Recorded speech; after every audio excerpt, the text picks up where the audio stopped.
Revenue నుండి Naveen Mittal out, భారీగా IAS transfers, CM సిపిఆర్ఓగా జి మల్సూర్, పలు జిల్లాలకు కలెక్టర్లు చేంజ్ అంటూ వార్త చూస్తూ ఉన్నాం. హైదరాబాద్ కలెక్టర్గా హరిచందన, భారీగా ఎస్ఐల బదిలీలు కూడా జరిగాయంటూ చూస్తూ ఉన్నాం. ఏది ఏమైనా నవీన్ మిత్తల్ గురించి మనం రెగ్యులర్గా చూస్తూ ఉంటాం.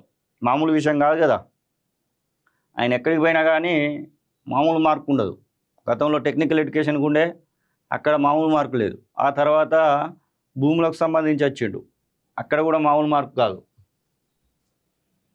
సీనియర్ ఐఏఎస్ అధికారి నవీన్ మిట్టల్ను రెవెన్యూ శాఖ ముఖ్య కార్యదర్శి బాధ్యతల నుంచి సర్కార్ తప్పించింది. నిత్యం ఆయనపై అవినీతి ఆరోపణలు వస్తున్న నేపథ్యంలో ప్రభుత్వం ఈ నిర్ణయం తీసుకున్నట్లు ప్రచారం జరుగుతున్నది. కొత్తగా ఆయనకు విద్యుత్ శాఖను అప్పగించారు. గురువారం రాష్ట్రంలో భారీ స్థాయిలో ఐఏఎస్ అధికారుల బదిలీలు జరిగాయి.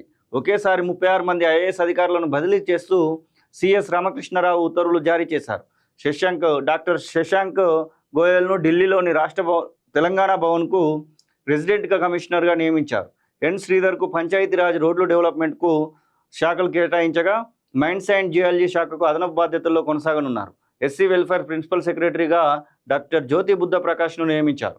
దీంతో పాటు ఆయన ప్లానింగ్, రిమోట్ సెన్సింగ్, అప్లికేషన్ సెంటర్కు అదనపు బాధ్యతలు ఇచ్చారు. కొత్తగా రెవెన్యూ శాఖను లోకేష్ కుమార్కు అప్పగించారు.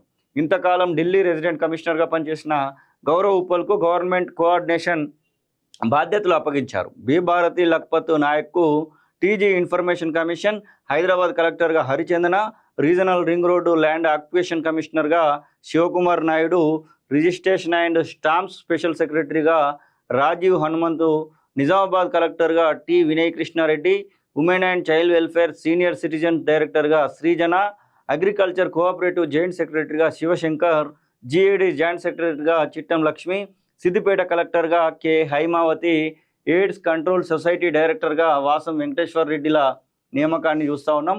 ఇక్కడ మెయిన్గా ఏంటంటే నవీన్ మిట్టల్ అవుట్ అవడము ఒకంతకు మరి రెవెన్యూకి సంబంధించినటువంటి విషయంలో ఎంతో కొంత మార్పు అయితే వస్తుంది. ఎందుకంటే నవీన్ మిట్టల్ మీద మామూలుగా లేదు.